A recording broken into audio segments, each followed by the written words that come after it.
I wanted to talk today about Gideon. Then the children of Israel did evil in the sight of the Lord. So the Lord delivered them into the hand of Midian for 7 years. And the hand of Midian prevailed against Israel. Because of the Midianites, the children of Israel made for themselves the dens, the caves, and the strongholds which are in the mountains. Yeah. So what are the Israelites doing? Midianites are the Gentile nations, right? Israelites are living in the promised land. They're living in Canaan. And now Midianites are coming and they are oppressing the Israelites. And these Israelites, who are supposed to be the ones who are living in the land, are hiding in caves and mountains. Yeah? Can we go to the next verse? So it was, whenever Israel had sown, Midianites would come up. Also, Amalekites and the people of the east would come up against them. Then they would encamp against them and destroy the produce of the earth as far as Gaza, and leave no sustenance for Israel, neither sheep, nor ox, nor donkey. Yeah. So we see that Midianites and Amalekites and people of the east, all these random tribes from all over the place, they're just coming in and invading and they're just destroying everything.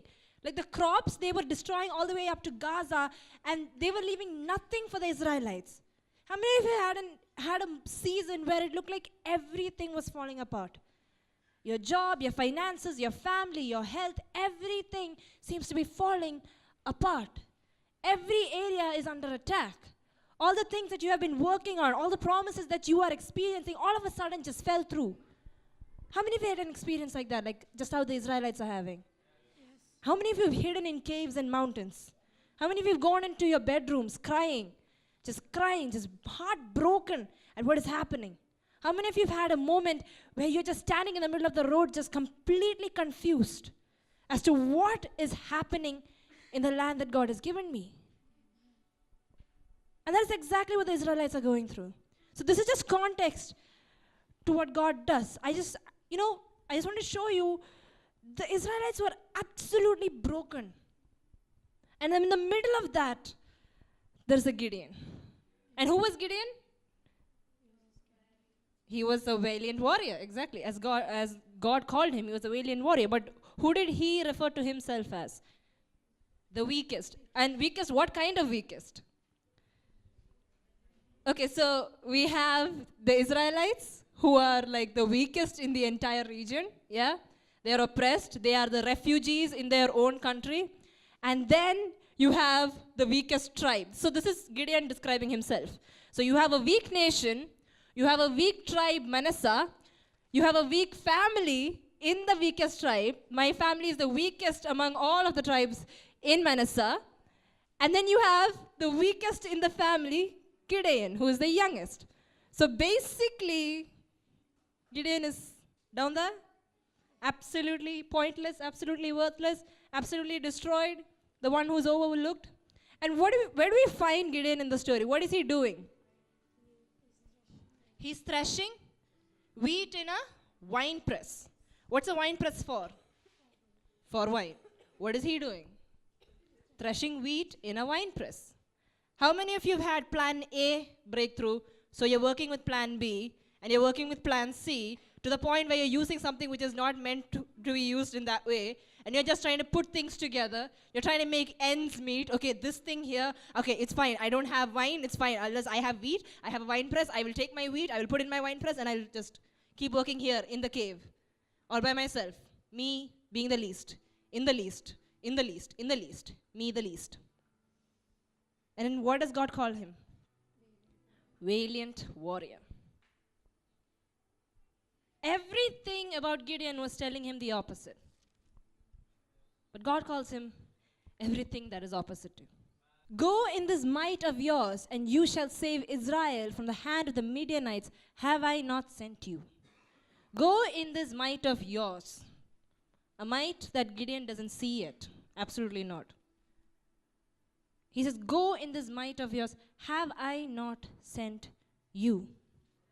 That's what God is asking each and every one of you who's having a battle in front of you. Have I not sent you? Amen. Have I not sent you, David, up against that Goliath?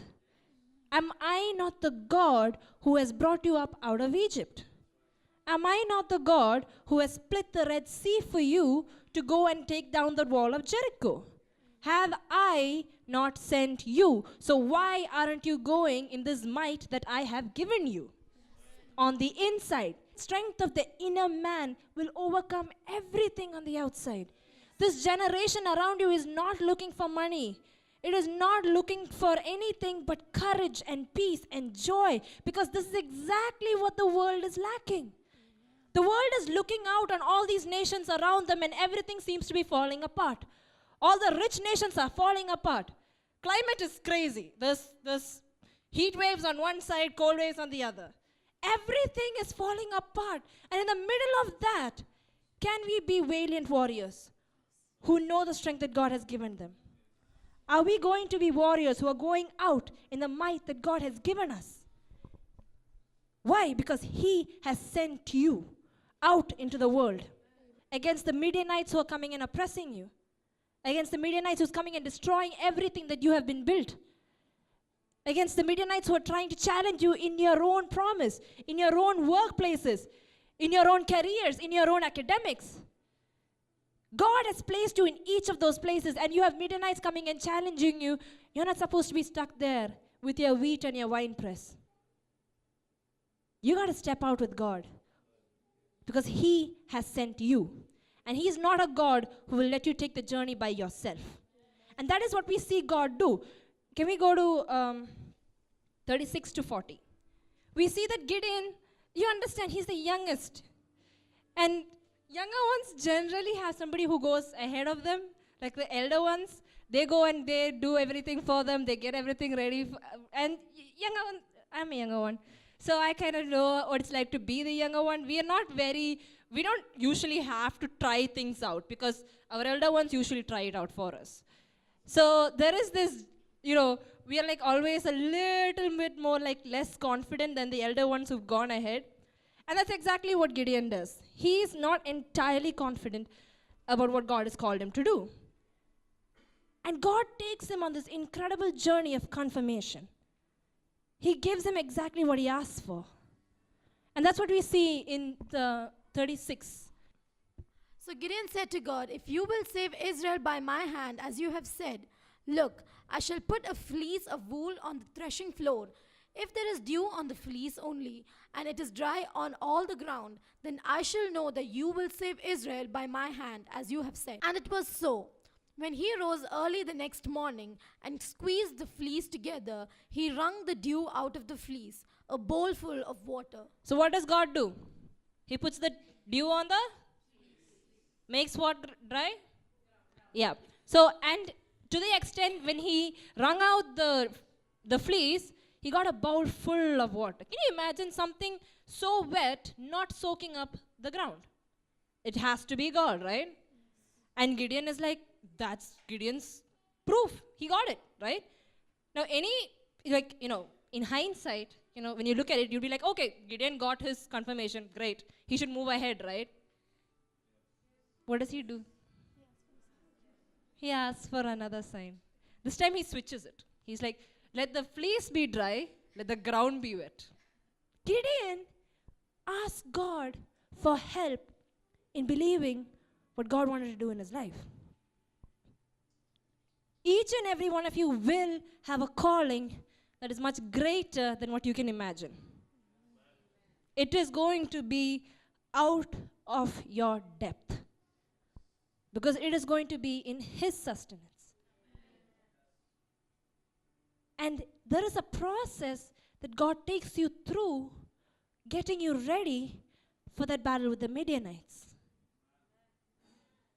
The only thing you need to do is keep asking God for confirmations. Keep asking, God, is this really what you want me to do? Is this what you want me to do? Is this what you want me to do?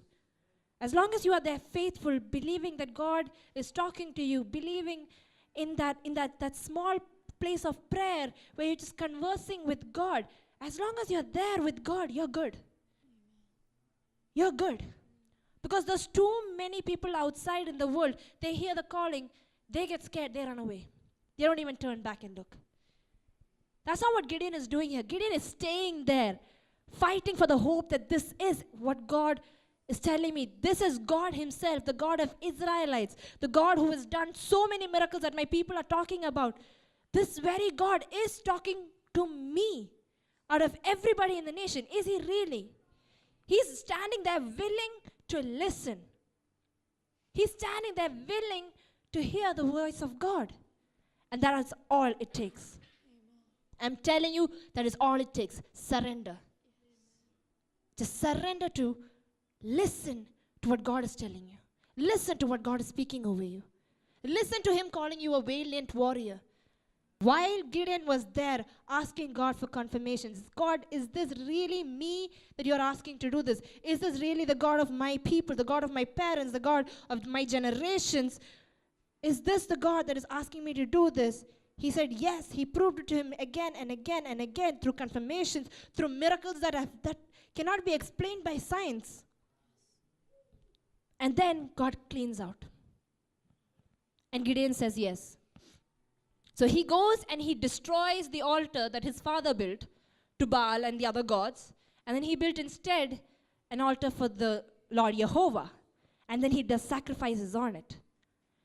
And after that is when the 1,000 army comes in, the 32,000. You think he's going for a war, 32,000. He sees 32,000. He's like, okay, I think it is sorted. I think we might really have a chance. There's a lot of angry men out there. People have been taking our things. There are angry 32,000 men. A horde is there. I think I can do this. I think we can do this. And then God's like, nope. Cut it down. Cut it down. Cut it down. Till you have just 300 men. And a large crowd of enemies. It happened on the same night that the Lord said to him, "Arise, go down against the camp, for I have delivered it into your hand. But if you are afraid to go down to the camp with Purah, your servant." God tells him, if you are afraid, take your servant Purah, go to the camp of the enemy. Now God has a plan for Gideon in this night. Again, God gives him courage. God gives him confidence. God gives him strength. And he gives him a friend to go with him in the middle of the night. He has a servant who's going with him into the enemy camp. He didn't leave him alone there. So Gideon, the least of the least of the least, who's now the leader of 300 men, takes his servant, goes down to the enemy camp. And what does he see in the enemy camp? Now the Midianites and Amalekites, all the people of the east, were lying in the valley as numerous as locusts, and their camels were without number as the sand by the seashore in multitude. Can you imagine how vast that army was? They were like sand on the seashore. And there's 300 people there, and there's sand on this side. That was the promise that was given to the Israelites, that they will be as a multitude of the sand of the seashore. And it seems that the enemy has been eating and gorging on your promise, and they seem to be the ones that has become like sand on the seashore. They seem to be the locusts that are just lying there. They're camels without number. And God is telling, go out into that enemy camp. Go out there with your servant. Take your servant Purah. Go out into that enemy camp. See what I'm going to do there for you. And when Gideon had come, there was a man telling a dream to his companion. He said, "I have had a dream. To my surprise, a loaf of barley bread tumbled into the camp of Midian. It came to a tent and struck it so that it fell and overturned, and the tent collapsed." Yep. So one of the enemy soldiers had a dream, which he's talking to the other companion, and Gideon and Purah happened to hear this. And he says, a loaf of barley rolled into the camp. It hit a tent and the tent collapsed. Have you seen a loaf of bread? Yeah? Is it a rock? Is it anything? Is it light? Is it anything you can like throw at somebody and they'll get hurt? You can't even throw it at somebody. This loaf of barley rolled into the enemy camp and it collapsed a tent. How many of you sometimes feel like the loaf of barley? I don't mind raising my hand. Sometimes you are a loaf of barley, but the God who is sending you out, He makes you strong enough to collapse the tents of the enemy.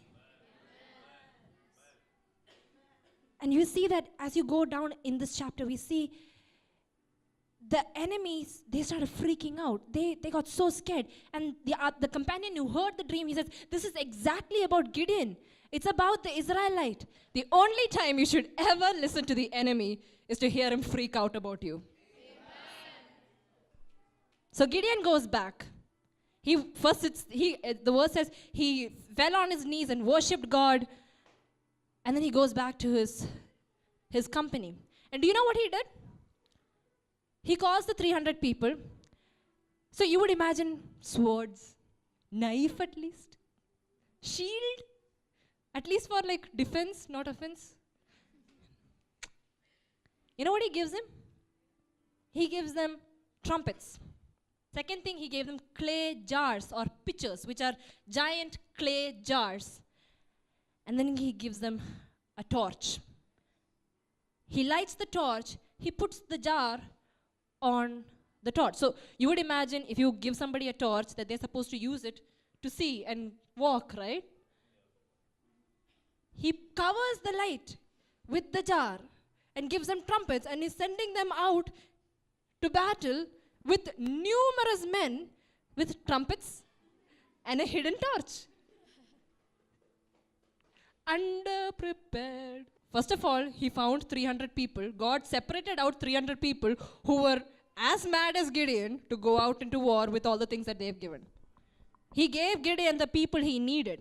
How many of you know that when you're with God, God is going to give you people that you require to do what you want? He's going to remove other people that is not going to stand with you, that's going to tell you, this is madness. This is not for you. You can't be serious. You can't be actually going on this business venture without having money. You can't be actually saying yes to this marriage without actually thinking of the consequences. How many of you have those things where there are so many voices around and then God brings you down to your 300 people who tell you, if God said it, let's do it. When I blow the trumpet, I and all who are with me, then you also blow the trumpets on every side of the whole camp and say, the sword of the Lord and of Gideon. So, Gideon is pumped up now. He's like, I'm going to blow my trumpet over there. So he splits out the 300 into 3 different groups, 100, 100 each. He says, when I and my company, when we blow on this end of the camp, both of you groups over there, blow on your trumpets. Break your pitchers. Let your fire shine. And they say, okay. And then scream, sword for Lord and for Gideon. All pumped up, yeah? And they go do exactly this. They go there. They blow their trumpets. They smash their pitchers, their jars, and they let their light shine. And the whole numerous army goes into chaos. They thought that a huge army is going to come and attack them, and they killed each other. The enemy got into so much confusion. They did the opposite of what they should to survive. And that is what the enemy is meant to do. He's supposed to destroy himself, trying to destroy you. It didn't end there. Then Gideon calls all the men of Israel, everybody, together. Then Gideon sent messengers throughout all the mountains of Ephraim, saying, come down against the Midianites and seize from them the watering places as far as Beth-barah and the Jordan. And they captured 2 princes of the Midianites, Oreb and Zeb. They killed Oreb at the rock of Oreb, and Zeb they killed at the winepress of Zeb. They pursued Midian and brought the heads of Oreb and Zeb to Gideon on the other side of the Jordan. They captured the 2 princes of Midianites, Oreb and Zeb, and they killed Oreb at the rock of Oreb and Zeb at the winepress of Zeb. They killed the enemy at the place that belonged to them. At the rock of Oreb, that was Oreb's stronghold. It was named after Oreb. They killed him there.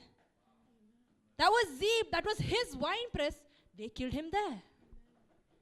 If the enemy has staked a claim in any area of your life, that area is exactly where the enemy will be killed. It is exactly in the land that Goliath challenged the armies of God that he fell. And that is the design of God, to use the least in the class, the least in the family, least of whatever it is that you are, to bring down an enemy that is sitting on a throne he made for himself. On that area that you are called to possess. on the land that is promised to you. And all of Israel got united under one banner, and that was the banner of the Lord. And who did it come by? The least of the least, but the valiant warrior. The least of the least, the loaf of barley, but the one who listened to his God, who was willing to stay there in the secret place and listen to God say, go, I've given you this confirmation, I've given you that confirmation, go, have I not sent you? Have I not sent you? Courage, it does not come overnight. It gets built with each encounter with God, each encounter. It gets built with each experience that you have of the goodness of God, who wants to give you that promised land and its honey and its milk and its people and its money. Everything that God wants to give you, that same God keeps speaking to you. The only thing that matters is listening in the secret place. Listening in the secret place. As long as you're there in that secret place listening, there's going to be a Midian army that is going to fall. There's going to be a restoration for Israel. There's going to be 300 who are added to you. Ridiculous 300 crazy people who's willing to go with you and with your God.